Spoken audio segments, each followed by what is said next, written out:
Buenos días y nuevamente bienvenidos al canal Blender. Uno de los aspectos más importantes que necesitaréis dentro del mundo 3D y dentro de Blender, por supuesto, será la utilización del texto. El texto es muy importante debido a que es un medio de entrada de datos para el propio ser humano. No solo la belleza de vuestra composición será importante, sino que el texto definirá algunos aspectos fundamentales de ese trabajo. Para mostraros cómo se inserta texto, antes de nada vamos a borrar este cubo que tenemos en el centro. Veréis, pulsamos Shift A y incorporamos, en vez de una malla, un texto. Aquí, lo podéis ver, text. ¿Lo veis ahí? Ahí está, ya tenemos el primer texto. Lo mejor para verlo desde la parte superior es pulsar un 7, el 7 del teclado numérico y un 5 para quitarle la perspectiva. Lo situamos aproximadamente en el centro y muchos de vosotros estaréis preguntando, bueno, yo tengo ahí escrito text, ¿cómo lo puedo cambiar? Bueno, pues pulsando la tecla de edición, tabulador. Yo pulso el tabulador y como si fuera un procesador de textos puedo borrar o puedo escribir. Puedo, por ejemplo, poner canal Blender. O podría ponerlo en dos líneas, canal Blender. Una vez que haya acabado de escribir el texto, bueno, pues aquí lo tenemos. Lo tenemos en dos dimensiones. No tiene altura este texto. Digamos que el eje Z no existe, no tiene un eje Z. Sencillamente tiene dos alturas. Y este objeto no es un objeto. En realidad es un texto. Si quisiéramos convertirlo, una vez terminado de editarlo, tendríamos que ir aquí y convertirlo a malla. Esto es importante. Pero bueno, sigamos con el texto y expliquemos cómo funciona esta importante parte de la que estamos hablando.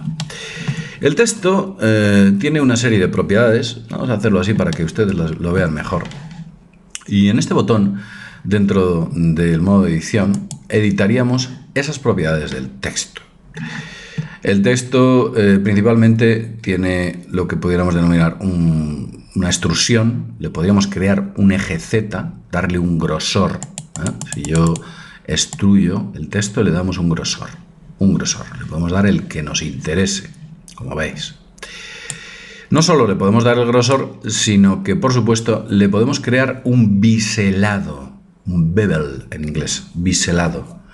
Un biselado que le podemos definir en la resolución. Como veis aquí, el biselado, bueno, pues lo que hace es generar un borde suavizado. En este caso, el borde suavizado única y exclusivamente es de un plano intermedio. Podemos ampliar esta resolución utilizando esta variable, aquí. Mejoramos el biselado. Como veis, ya parece más redondeado. Adquiere un aspecto bastante más redondeado. Si aumentásemos la resolución todavía aparecería más. No obstante, utilizando valores como 3 o como 2, el biselado es lo suficientemente bueno. Y el renderizado del mismo, pues también. Aparte de estos dos aspectos, hay un tercero que se llama desplazamiento. Quiero que observéis el objeto desde arriba y le quitamos la perspectiva. Lo dejamos en ortogonal. Si yo utilizo el desplazamiento, le puedo hacer el texto más fino, como veis, o más grueso. Pero ojo con el desplazamiento, porque el desplazamiento lo que en ocasiones nos genera son errores en el procesado de los vectores de imagen, de los vectores, digamos que del cuerpo, del texto. Nos genera falsas caras, como por ejemplo, yo cuando hago una reducción, observad la primera A, mirad. Nos ha creado aquí una falsa cara. Entonces, este desplazamiento tiene sus límites. Límites que si lo sobrepasáis os encontráis cosas como esta, esta de aquí y por supuesto esta de aquí. Tenéis que aseguraros de que cuando desplazáis el texto, dentro de los márgenes que os entrega, la cosa queda bien. Por ejemplo, en estos momentos pudiéramos considerar que el texto es bastante aceptable. Queda bien. Tiene una dimensión, tiene tres dimensiones, ya tiene un eje Z.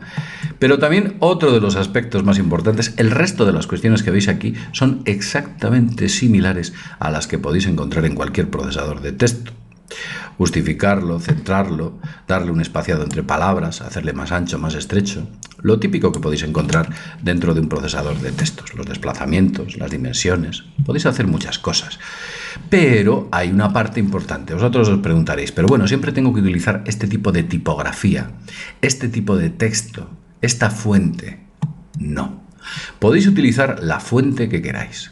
La fuente que queráis utilizar la tenéis que recoger de vuestro sistema operativo donde almacene las fuentes. En este caso estamos utilizando un PC. Si fuera un Macintosh sería otra ubicación. Y si fuera Linux estaría en otra ubicación distinta. Pero en Macintosh la ubicación donde se encuentran las fuentes, para acceder a ellas, tenéis que ir aquí, aquí. Y aquí encontraréis algunos sitios, los que yo tengo, por ejemplo aquí es donde yo hago las pruebas, pero vos encontraréis las fuentes dentro de Windows.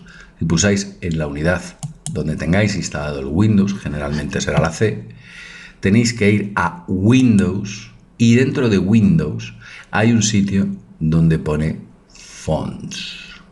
Aquí, ¿lo veis? Fonts. Clicáis dentro de Fonts y os aparecen todas las fuentes que tenéis instaladas en Windows. Como veis, yo tengo un montonazo de fuentes. Ojo con esto, porque si os dedicáis a instalar TTFs, que son tipos de fuentes, True Type Font, un montón, y yo quiero instalar esta y aquella, y instaláis 1000 tipos de fuentes, el sistema operativo de Windows concretamente los carga en su inicio y hará que vuestro ordenador vaya un poquito más lento. Yo tengo muchas fuentes. En mi caso, afortunadamente, el equipo tiene una cierta potencia y la soporta relativamente bien. ¿Cómo podemos ver la fuente que a mí me interesa? Porque quizás vosotros veis los nombres y no os diga nada. Pues mirad, aquí hay un icono, concretamente este, que nos muestra un modo de visualización en miniatura. Clicáis sobre él y va cargando las fuentes y podéis ver la que más os interese. Por ejemplo, por poner un ejemplo, si os gusta, vamos a ver, una fuente que sea un poco distinta a la que tenemos. Si os gusta, bueno, pues este tipo de fuente, la Yorator Standard Slated, pues la podemos incorporar, la abrís, se carga en el sistema y aquí la tendríamos.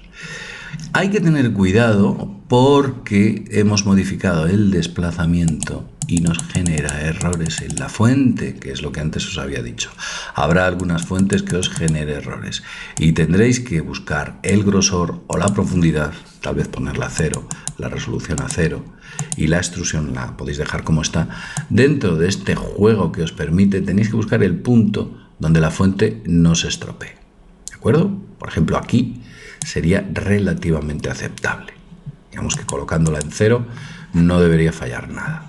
Pero las fuentes es importante que las dejéis, digamos que con el desplazamiento adecuado. En ocasiones no tendréis ni que tocarlo para que quede bien. Podemos ir a otra fuente, por ejemplo, esta de aquí. Vamos a buscar otra.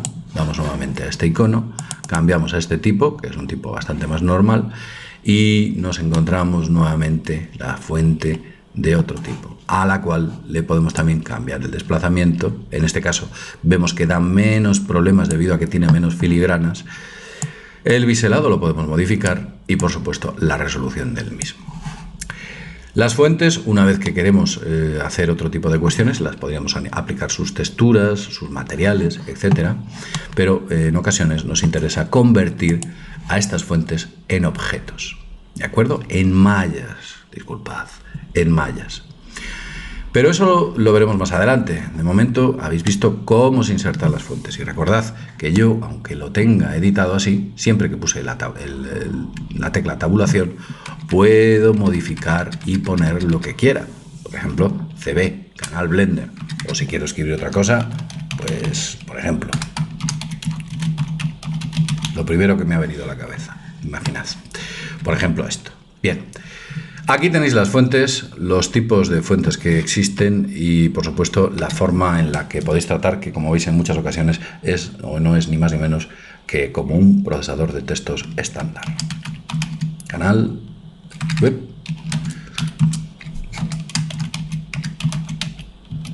Bien, ahí lo tenemos. 5, salimos de la edición, 5, 7, lo tenemos en perspectiva y aquí está. Muy bien, y nada más, es algo bastante sencillo. Como siempre os decimos, hasta el próximo vídeo tutorial del canal Blender.